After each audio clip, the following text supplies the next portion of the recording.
Bonjour et bienvenue. Aujourd'hui, un sujet immensément important puisqu'on va parler des IPO, de l'entrée sur le marché des IA, le piège caché derrière OpenAI, Anthropic, Claude et bien d'autres. Comme on l'a vu sur le dernier contenu, les USA viennent de couper l'accès mondial à Claude, Mythos 5 et Fable 5. D'autres vont suivre.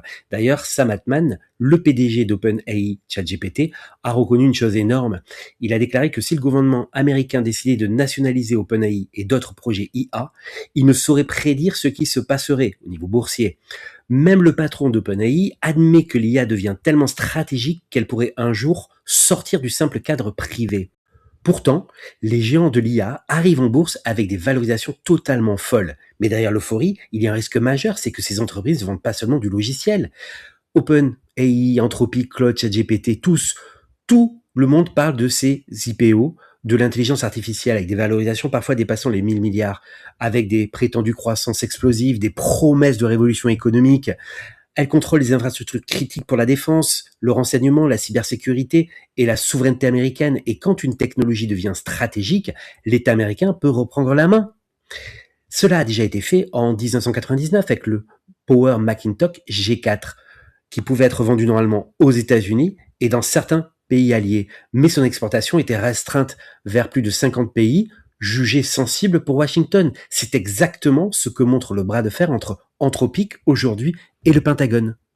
Les IPO de l'intelligence artificielle sont vendus comme les opportunités du siècle. Mais le problème est simple, ces valorisations reposent sur une idée dangereuse, l'idée que ces entreprises resteront totalement privées, libres de vendre leurs modèles, libres de fixer leurs règles, libres de protéger leurs marges, libres de choisir leurs clients. Or, l'affaire Anthropic montre exactement l'inverse. Anthropic, c'est l'entreprise derrière Claude, s'est opposée au Pentagone sur deux lignes rouges. Pas d'utilisation pour la surveillance de masse intérieure et pas d'armes totalement autonomes sans humains dans la boucle.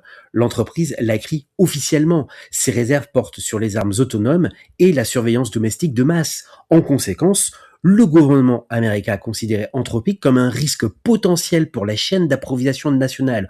Autrement dit, une entreprise privée d'IA peut devenir du jour au lendemain un sujet de sécurité nationale. Et quand l'État américain classe une entreprise dans cette catégorie, le risque pour les investisseurs devient énorme.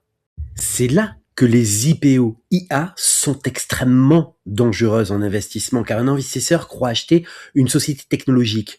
En réalité, il achète peut-être une entreprise dont l'activité peut être redéfinie par le Pentagone, donc par la défense américaine, la Maison-Blanche, la justice américaine ou une agence de sécurité nationale. Cela prouve une chose, les IA les plus puissantes ne sont plus seulement des produits commerciaux, ce sont des outils militaires stratégiques. Et c'est exactement le risque caché dans ces IPO IA. Les banques d'affaires vont vendre la croissance, elles vont vendre les abonnements, elles vont vendre Claude, ChatGPT, les agents IA, les gains de productivité, les contrats entreprises, les revenus récurrents.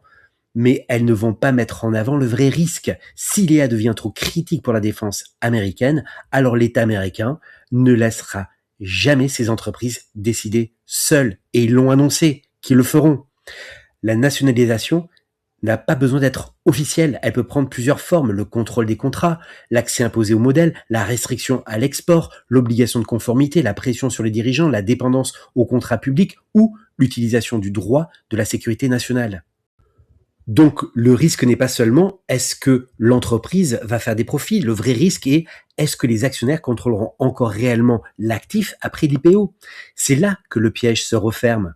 Une entreprise peut entrer en bourse avec une valorisation disproportionnée, puis quelques semaines ou mois plus tard, si Washington décide que son IA est trop stratégique, faire exploser la bulle de valeur. C'est un crack par la logique d'État et sans prévenir pour une sécurité nationale. Le danger est là, car à jouer avec des valeurs hyper spéculatives, vous n'aurez pas le temps de sortir vos fonds. Et SpaceX n'échappe pas au risque. L'entreprise est déjà outrageusement surévaluée. Et il faut savoir que plus de 22% de son chiffre d'affaires est déjà exposé à l'IA avant l'achat de Cursor hier pour 60 milliards de dollars. Wall Street vend une révolution technologique, mais Washington peut transformer cette révolution en actif stratégique sous contrôle politique. Et dans ce scénario, les derniers entrants en bourse risquent de payer le prix le plus fort. Avant d'acheter une IPO IA, il faut se poser une seule question. Est-ce que vous achetez une entreprise privée ou une technologie déjà considérée comme stratégique par l'État américain? Bonne chance pour répondre à cette question. À très bientôt sur la chaîne.